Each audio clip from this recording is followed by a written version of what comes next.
Welcome back to another episode of Motogp Mac, and today we're going to talk about day 3 of the Sepang shakedown test. Now, before we get into it, here's how it finished.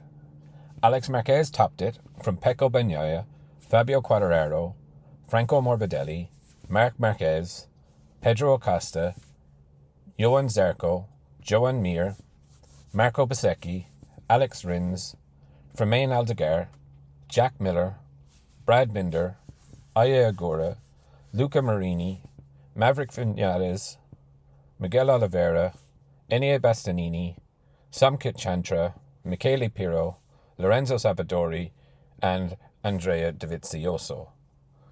Augusto Fernandez didn't actually take part in today's session. Now, today's session definitely was interrupted with the weather. A lot of the fastest laps were set early in the day, as there was a good sprinkle of rain in the track sometimes during the session. But saying that, look, Alex Marquez does look relatively comfortable in the on the GP24. So does Pecco Bagnaia, both in the 56s.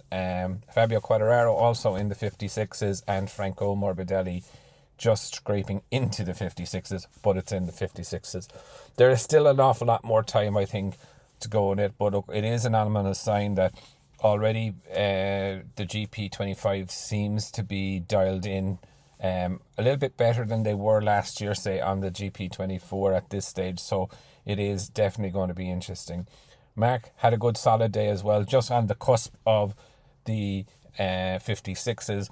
There was a comparison of a couple of laps. I don't know, was it in around the same time, but pace-wise with Pecco, Mark does seem to have a little bit better pace if you take an average of lap times, but, it's far too early to be even comparing them.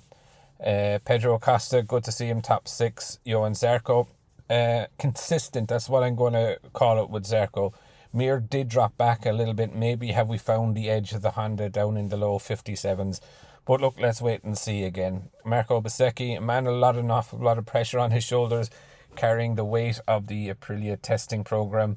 But again, let's wait and see how for him. But inside the top 10, good enough result for him. Alex Rins as well in 10th place. Fermin Aldeguer, probably one of the stars of this test for me, just sitting in the top 11 ahead of Jack Miller, who again is not doing a bad session. Brad Binder, Aya Agura, Luca Marini, Maverick Vinales, and Miguel Oliveira. I'm a little bit concerned about Vinales and also Enea Bastianini, if I'm very honest. But then, today's lap times turned on their head, not because people are slow or there's an issue with pace. It was issues with weather and the ideal conditions when they were going to do their push lap. No one really got their best push lap in. Yes, obviously the guys in the 56s, they're on the cusp of a very good push lap, but what I would have thought is kind of like from 2 p.m. to 4 p.m. or 5 p.m. we probably would have seen them go shit or bust or go for an all-in-all quali push lap, but the weather conditions didn't actually allow for that.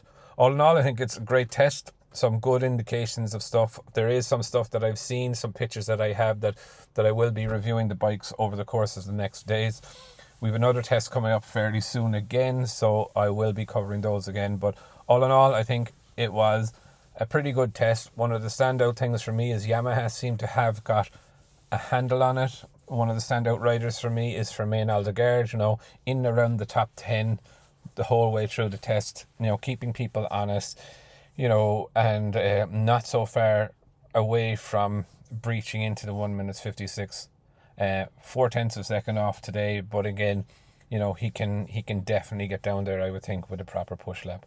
But I would definitely love to know your thoughts. What are your standout riders and moments of the test?